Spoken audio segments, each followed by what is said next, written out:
Hey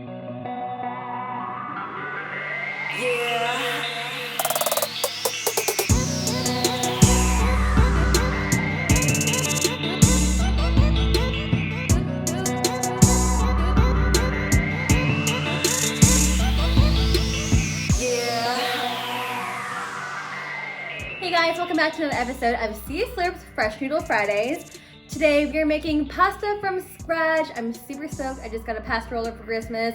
We are going to be making linguine alla lentil bolognese, so let's go ahead and get started.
If you guys like this video, don't forget to like, rate, and subscribe in the link down below. And don't forget to hit that notification bell just at the top right-hand corner so you don't miss any new videos that are coming out. We'll see you guys next week. Bye!